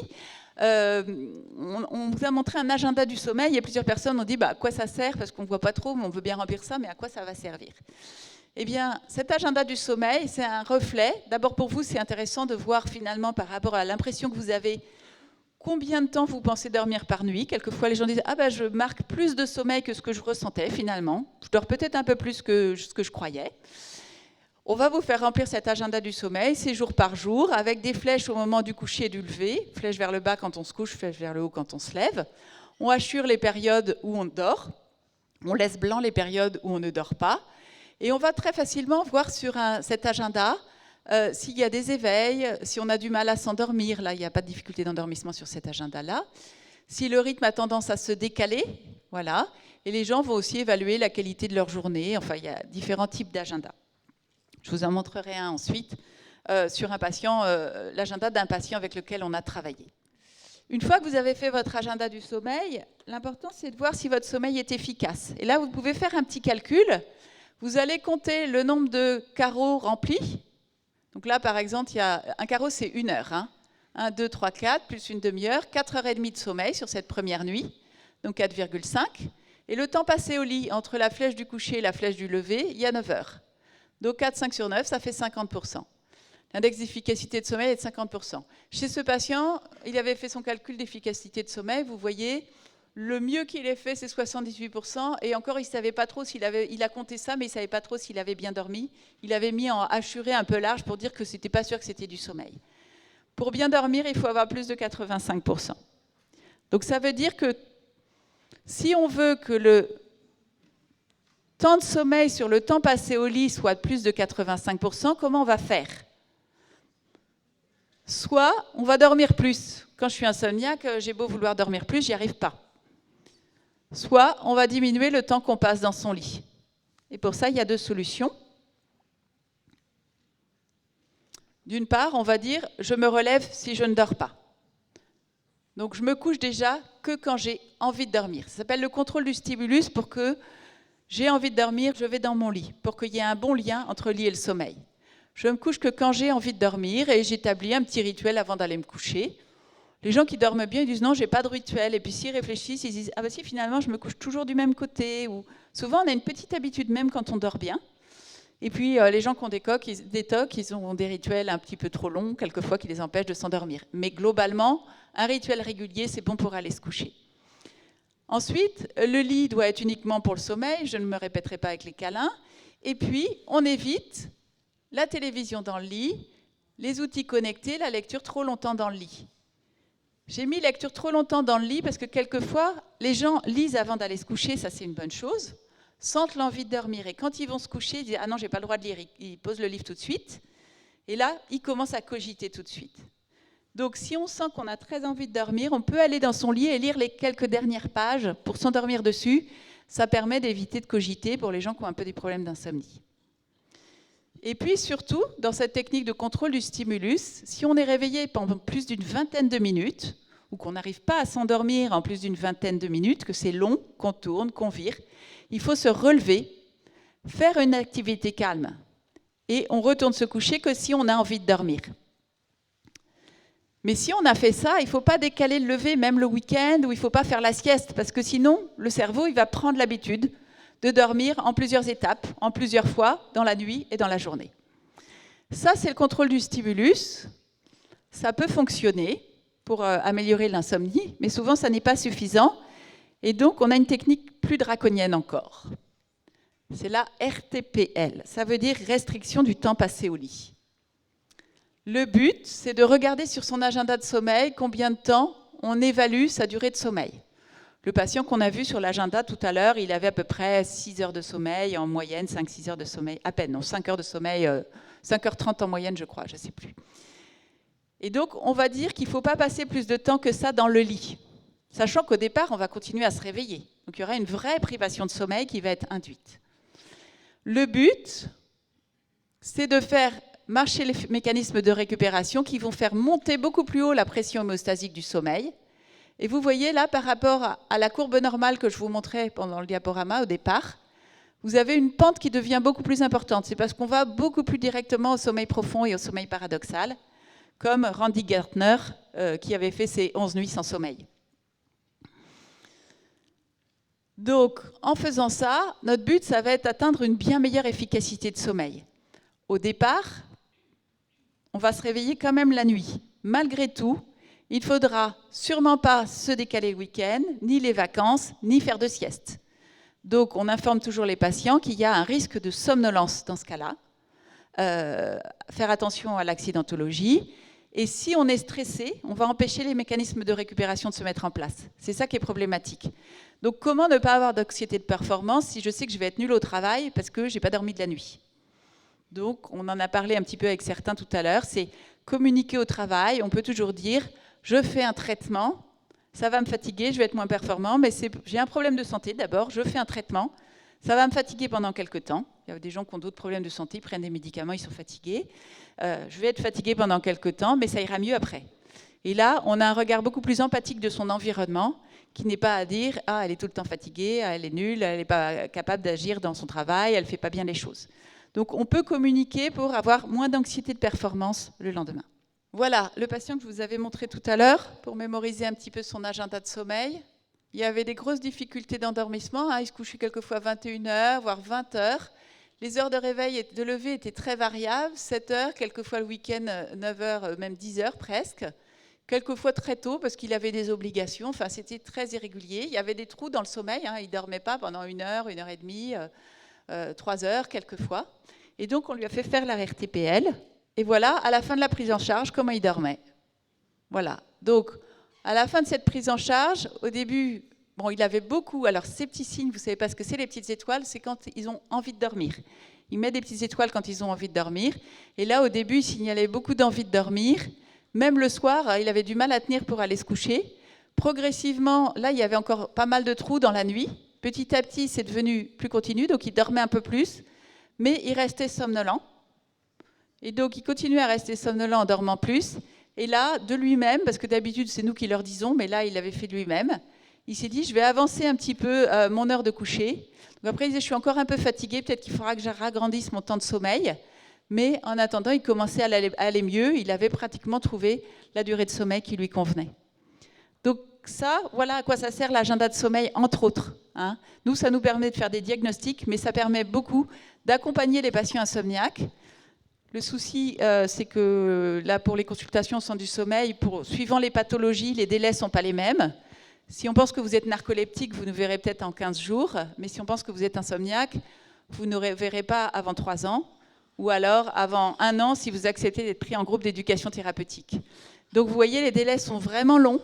Donc si vous vous sentez confronté, que vous vouliez être un peu coaché, parce que c'est comme un coaching qu'on fait pour la prise en charge de l'insomnie, à ce moment-là, n'hésitez pas à remplir un agenda de sommeil et à essayer de faire les choses par vous-même.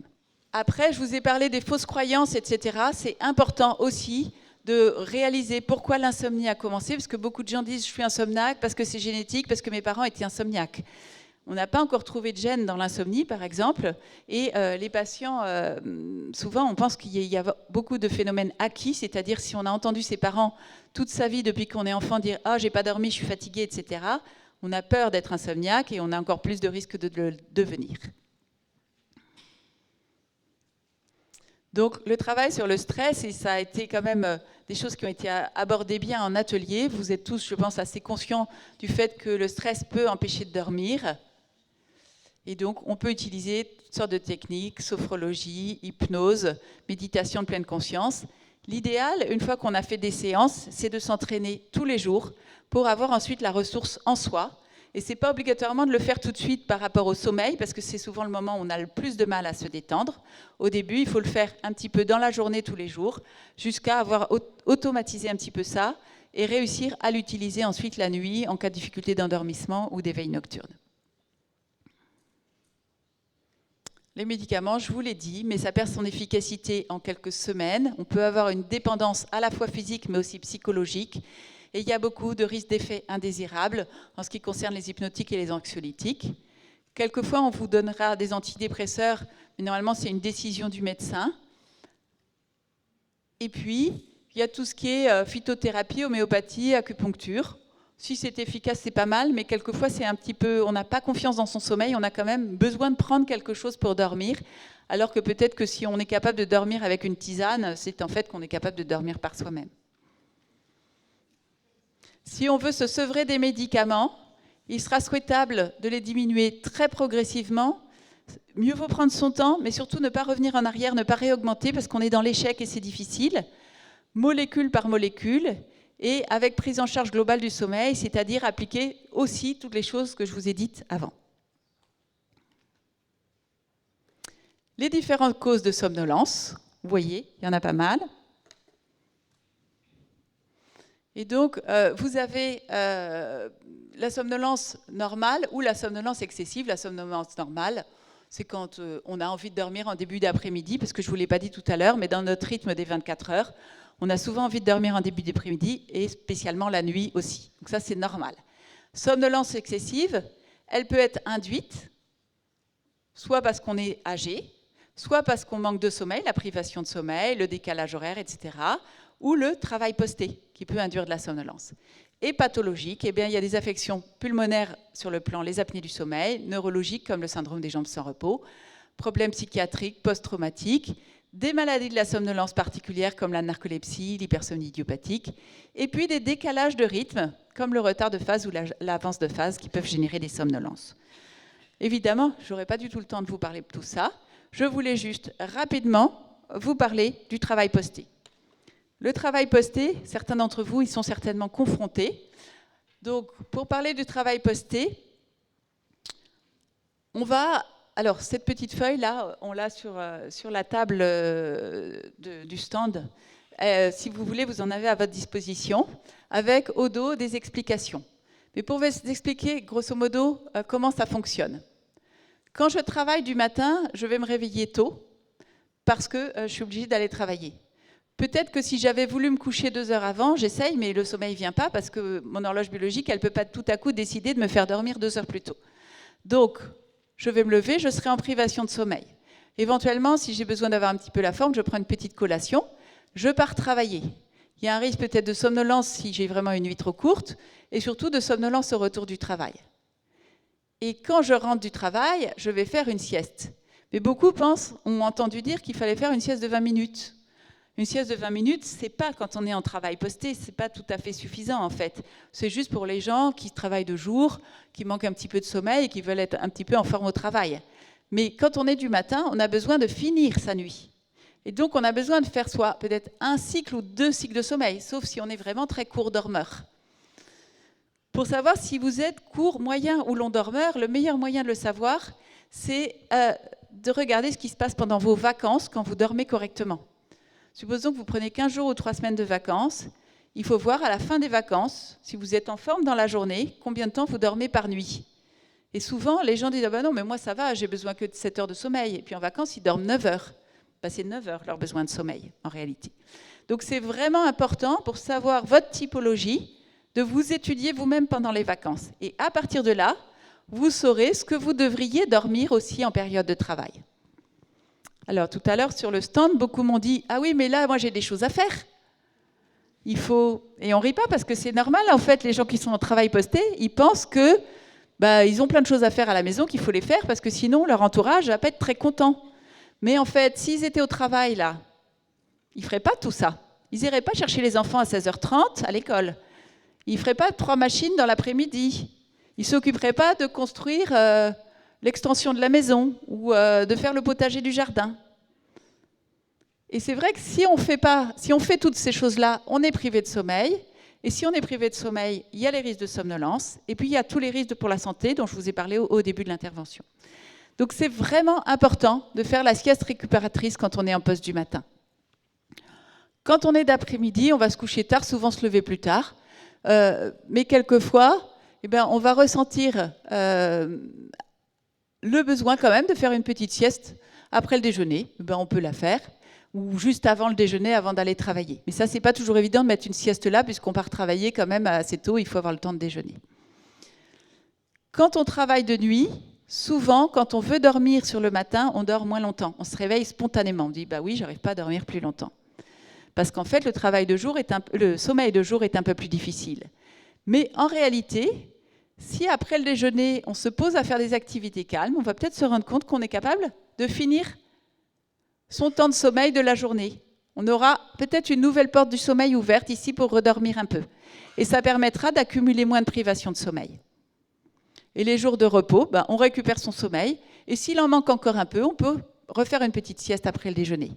Dernière chose pour le travail posté, c'est pour dire que c'est important d'essayer au maximum d'avoir des horaires de repas aux mêmes heures qu'on soit de matin, d'après-midi, de nuit, pour que notre horloge biologique ait des repères, parce que le sommeil ne peut pas lui donner ces repères-là. Voilà.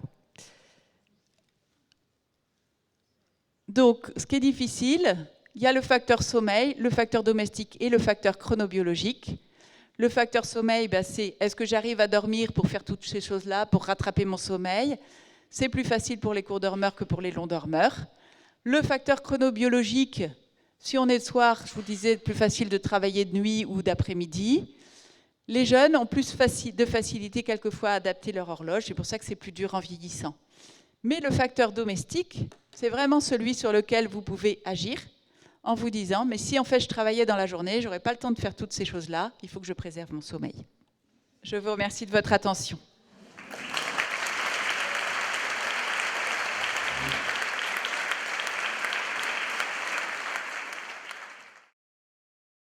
Donc, je suis le docteur Arnaud de Pulival. Dans ma vie précédente, j'étais chef de service aux urgences d'Évreux et puis je me suis caractérisé avec la mise en place de la sieste. Aujourd'hui, je suis médecin urgentiste à Saint-Joseph et je m'occupe de l'innovation à la Société française de médecine d'urgence.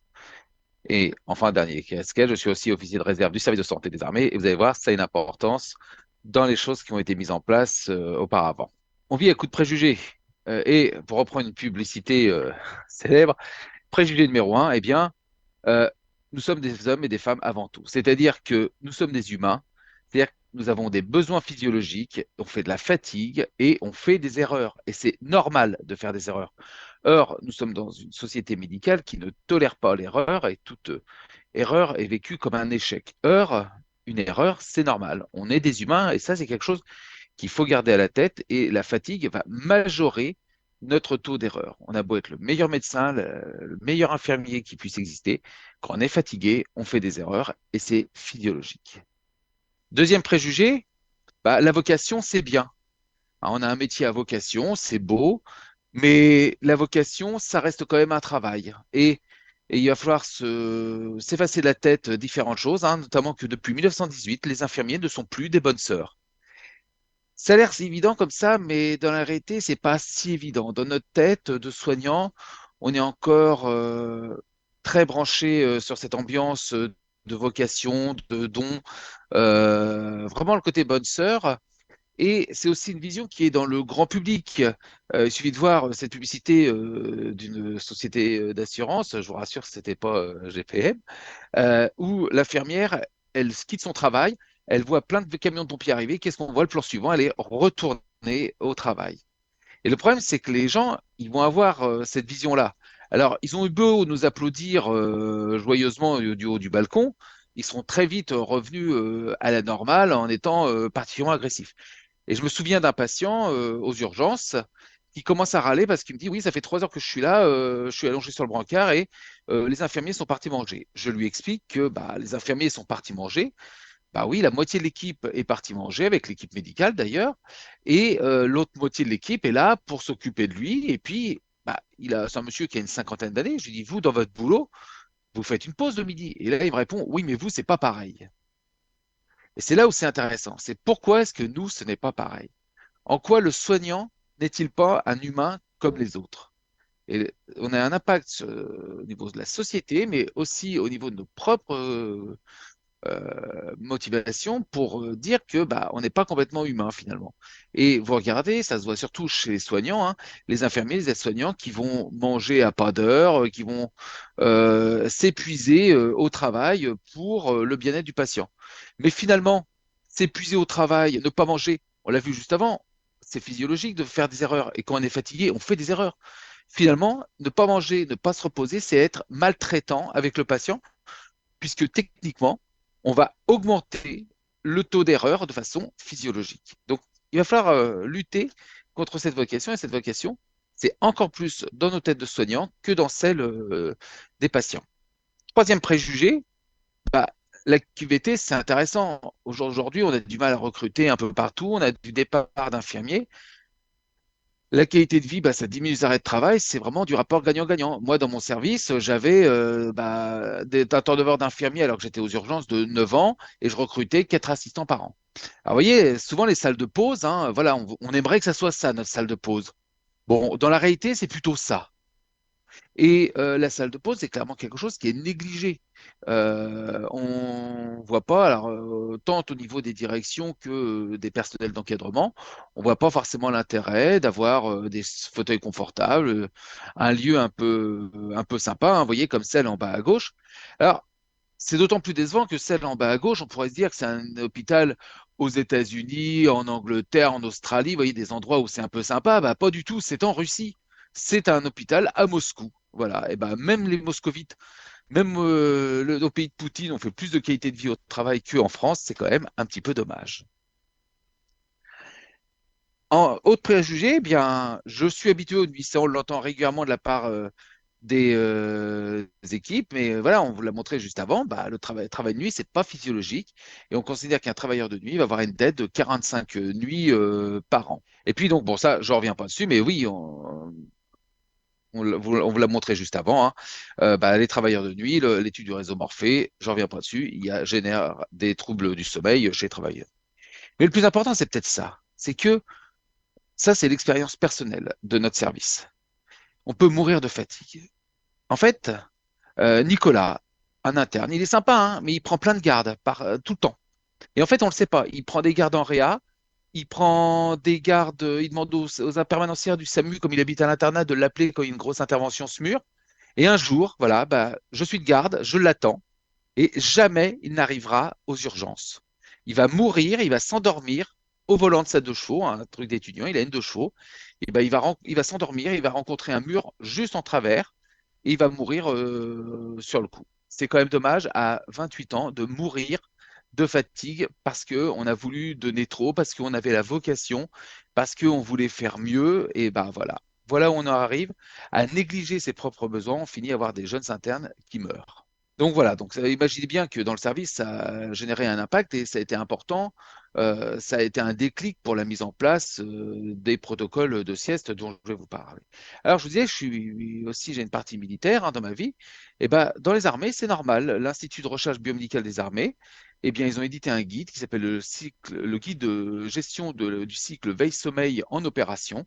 Et un militaire doit faire la sieste. C'est prévu dans ses règlements. C'est organisé dans son temps de travail, hein, que ce soit un commando en opération. Hein, une opération, généralement, ça dure 5 à 6 jours. Ils vont dormir 4 à 5 heures par 24 heures, pas plus, de manière fragmentée, dans des sacs de couchage, avec de l'ennemi qui rôde. En bref, c'est un élément un petit peu particulier pour le sommeil. Eh bien, on va essayer de majorer au maximum leur sommeil pour être opérationnel. Parce que dans les armées, on l'a bien compris, un soldat, quand il est reposé, eh bien, il est efficace et il fait moins d'erreurs. Alors pour ça, comment on fait pour l'installer dans le service, l'idéal, c'est de le protocoliser. Parce qu'à partir du moment où on va protocoler cette phase de sieste, eh bien, on va déculpabiliser les gens. Vous savez, c'est le fameux soumission à l'autorité, à savoir que je ne fais pas la sieste parce que je suis un feignant, je fais la sieste parce que c'est le chef de service qui m'a dit que c'était obligatoire et que c'était comme ça, c'était un ordre et que c'était pas autrement. Et ben ça, c'est un moyen qui a permis d'appliquer la sieste dans le service. Alors, ça a l'air très beau ce que je vous raconte là, mais dans la vraie vie, les médecins, il m'a fallu à peu près 3 à 6 mois pour convaincre l'ensemble des médecins du service, hein, il y en a une vingtaine, de faire la sieste. Ça marche bien. Alors, je vous expliquerai après comment c'est protocolé, mais oui, rapidement, c'est en fait sur 24, les médecins faisaient 24 heures, ils avaient une sieste d'après-midi et une sieste de nuit avec des durées différentes. Les internes ne sont pas considérés comme de la chair à canon, ça aussi.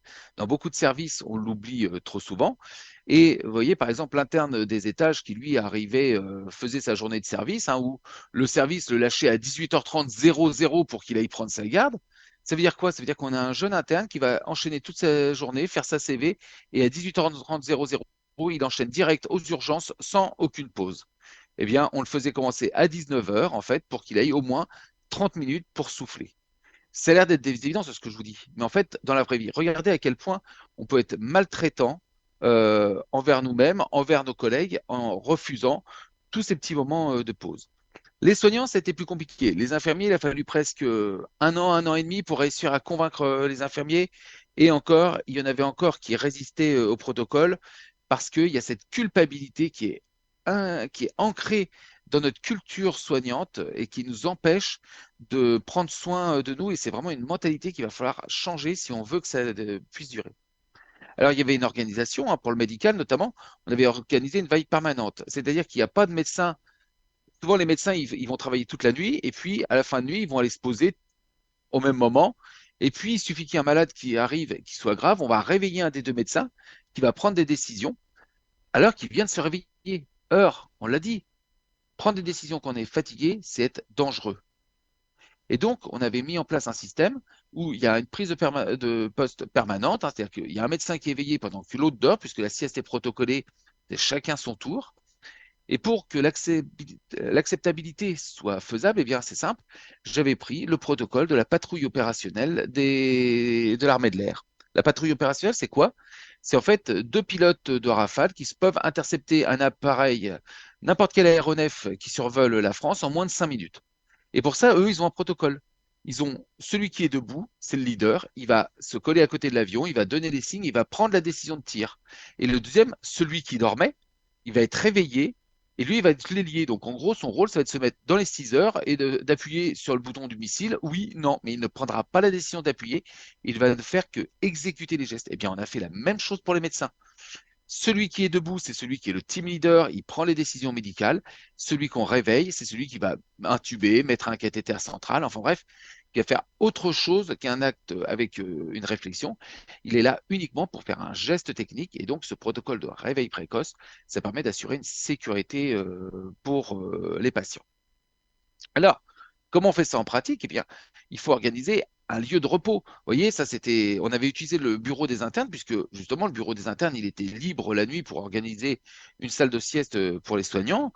Alors les internes aimaient bien parce que souvent l'après-midi, c'est là où ils faisaient eux leur sieste plutôt que la chambre de garde parce qu'ils trouvaient ça plus confortable. Vous voyez, en fait, il faut un endroit calme, aéré. Alors, il faut qu'il soit à proximité des urgences parce que, un, ça permet de revenir rapidement, et puis deux, c'est clairement anxiolytique parce que les soignants, ils supportent pas d'être trop loin du service. Il y a toujours cette culpabilité, cette peur que survienne quelque chose, comme si le fait d'avoir un infirmier de moins, ça allait vraiment changer quelque chose dans les 10 premières minutes de la prise en charge. Et donc, on avait mis un téléphone qui servait à rien. Hein, je suis même pas sûr qu'il était branché, mais ça rassurait tout le monde d'avoir un téléphone pour se dire, si jamais il y a le quart de japonais hémophile qui se crache devant la porte des urgences, eh bien au moins on va pouvoir m'appeler. Voilà, c'est juste pour rassurer les gens, mais ça n'a aucun intérêt et on n'a pas besoin beaucoup d'accessoires. Hein. Vous voyez, il y a un Fat Boy, il y a de la musique connectée, etc. Alors, ce que je vous disais aussi, vous voyez, sur ce petit budget, c'est pas grand-chose. Et sur cette acceptabilité des pauses, c'est très difficile pour les soignants d'accepter de faire des pauses siestes. Par contre, y compris pour les cadres, par contre, accepter une pause clope, pas de problème. Or, aller fumer, une cigarette en moyenne, c'est 5 à 7 minutes. Multiplié par le nombre de cigarettes, bah, vous auriez très bien pu remplacer la pause club qui est socialement acceptable par la pause sieste qui, elle, est clairement pas acceptable dans nos milieux soignants. Vous voyez, c'est juste une question d'acceptation sociale et non pas de problème technique. On a largement le temps, avec les pauses club, de générer de la sieste pour les soignants. Alors, on parle de la sieste, en fait, on devrait parler plutôt des siestes, hein, puisqu'il y en avait trois dans le service, la sieste courte, la sieste longue, la micro-sieste. En gros, la sieste longue, c'est celle que faisaient les médecins de nuit, hein, c'est-à-dire que ça correspondait à 90 minutes de sommeil avec le temps de réveil, hein, donc en gros 2 heures. Voilà, ils devaient dormir au moins 2 heures par nuit. On peut toujours, hein, dans un service d'urgence, contrairement à ce qu'on peut imaginer. D'accord, il y a plein de patients. Alors, imaginez que les urgences soient vides à un moment ou à un autre, c'est de la pure utopie. La question, c'est combien y a-t-il de malades graves? Combien de malades vont compliquer parce qu'il va y avoir un médecin ou un infirmier de moins? Là, c'est plus du tout pareil. Parce que franchement, Roger, 50 ans, qui a mal au genou depuis 3 semaines et qui se pointe à 3 heures du matin parce que, eh ben, il mourra pas d'attendre 30 minutes de plus. La sieste courte, deuxième sieste, hein, qui dure moins d'1 heure, qui elle permettait une autre recharge qui était faite l'après-midi ou qui était celle des soignants, puisque les soignants étaient en 12 heures alors que les médecins étaient en 24 heures. Donc la nuit, les soignants faisaient une sieste courte de 60 minutes avec le protocole de réveil, la douche, qui permettait en fait de reprendre les décisions. Et puis, on avait formé les équipes à la micro-sieste. Alors, l'hypnose, telle que vous l'avez fait sur l'atelier, bah, c'est l'idéal. Hein. L'auto-hypnose, ça permet de s'endormir très vite. Moi, j'aimais beaucoup utiliser la technique de Dali, c'est-à-dire la cuillère ou les clés dans la main avec le pot, avec le plat en métal. Je m'assois dans mon fauteuil. Alors, j'avais un gros fauteuil dans mon bureau. Je me pose dans le fauteuil avec les clés au-dessus du plateau métallique. Quand je m'endors, je relâche, les clés tombent, ça me réveille et je me suis rechargé. Et cette micro-sieste de 10 minutes, elle n'a pas d'autre intérêt que de faire du petit boost. Mais en fait, ça me permettait, quand je savais qu'un SAMU arrivait, j'allais faire cette micro-sieste. Donc, le temps que le SAMU arrive, eh bien, on avait le temps de se préparer et d'être réveillé. La sieste courte, donc ça permet une recharge cognitive, un peu se faire dans une salle de sieste, dans une chambre. La sieste longue, elle permet la recharge cognitive et physique, elle, c'est mieux dans la chambre. Et puis la micro-sieste, c'est le booster qui, elle, se fait au fauteuil, sur une chaise, surtout pas dans une chambre, parce que à partir du moment où vous allongez dans un lit, vous êtes là pour dormir. Alors le retour, on vous l'a dit, hein, donc pas de caféine avant dans les 2 heures qui précèdent la sieste, enfin le retour, parce que la caféine, le temps qu'elle agit, c'est bien, si vous prenez un café, en gros le pire c'est le café club juste avant de partir, le temps que vous rentriez chez vous, eh bien la caféine va faire son action et vous allez arriver chez vous en plein pic de caféine et vous dormirez plus. Les lunettes aussi de soleil peuvent être recommandées pour limiter le blocage de la sécrétion de mélatonine. Voilà. À la maison, bah, on n'oublie pas de chasser le chat, de bâillonner le chat, hein, de s'installer dans des conditions confortables. Ma collègue vous l'a dit, hein, voilà, la dernière sieste, et pareil, on essaye de faire une sieste de 2 heures et de se coucher à une heure normale pour éviter le décalage. Voilà, j'ai réussi à tenir le temps. Et puis, oubliez pas surtout, la sieste, c'est très bien. Vaut mieux faire une pause sieste qu'une pause clope. Et puis, la devise dans ce genre de choses, c'est un soignant reposé, c'est un patient en sécurité. Et ça, on l'oublie, parce que être fatigué, c'est générer des erreurs et c'est apporter un danger pour le patient et pour soi-même. Je vous remercie de votre attention. Merci, docteur. Depuis le Duval, et puis désolé à tous pour le petit retard qu'on a pris technique. L'année prochaine, quand on recommencera, on sera encore plus au taquet pour l'organisation de début. Donc vraiment désolé pour les intervenants et puis pour vous avoir mis un petit peu la pression. Et puis vous souhaitez à tous une excellente soirée en espérant vous avoir été utile et vraiment merci à tous.